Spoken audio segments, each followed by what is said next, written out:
Nous arrivons aujourd'hui à Ancy-d'Ornaud en Moselle, chez Juliette. Elle a 37 ans, elle s'est installée en septembre 2023. Elle cultive des roses anciennes et des arbres fruitiers sur 1,5 hectare et elle a vraiment à cœur de faire renaître une biodiversité disparue depuis le Moyen-Âge. Juliette, explique-moi où on se trouve et qu'est-ce que tu produis aujourd'hui sur l'exploitation?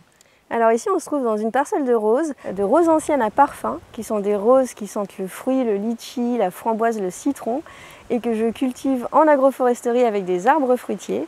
Et donc avec tout ça je fais des hydrolats, de l'eau de rose que je distille, et je fais aussi des confitures, des jus, des sirops. Et qui vient t'acheter tous ces produits? Alors c'est pour les particuliers, ils peuvent venir à la ferme, et aussi pour les chefs pâtissiers. Tu concours dans la catégorie biodiversité, en quoi c'est vraiment capital dans ton projet?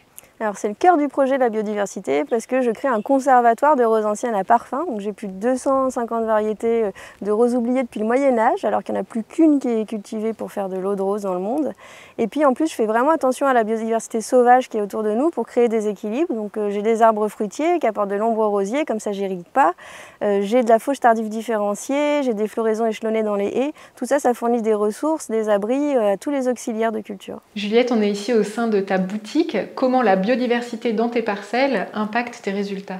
Alors on la retrouve d'abord dans l'eau de rose. Donc, dans un petit flacon d'eau de rose, il y a plus de 200 variétés, donc ça fait une richesse aromatique exceptionnelle. Et puis on retrouve aussi la diversité de fruits que je cultive dans la gamme qui est hyper diversifiée, où on peut s'amuser à faire des confitures, des jus qui associent vraiment plein de parfums intéressants. Et puis en fait, tous ces fruits qui sont dans ces différents produits, ça contribue à remettre de la diversité dans le territoire, à réouvrir des paysages qui s'étaient enfrichés et refermés, et du coup à accroître la biodiversité. Dans les années qui arrivent, comment tu comptes faire évoluer ton activité?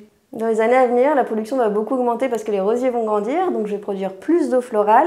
Ça veut dire embaucher de la main-d'œuvre pour la récolte, et puis aussi m'adresser à de nouveaux marchés, les chefs pâtissiers, les espaces bien-être, et également prospecter l'environnement de la cosmétique pour faire des produits à la rose. Envie de soutenir une biodiversité unique et parfumée? Votez pour moi tout l'été!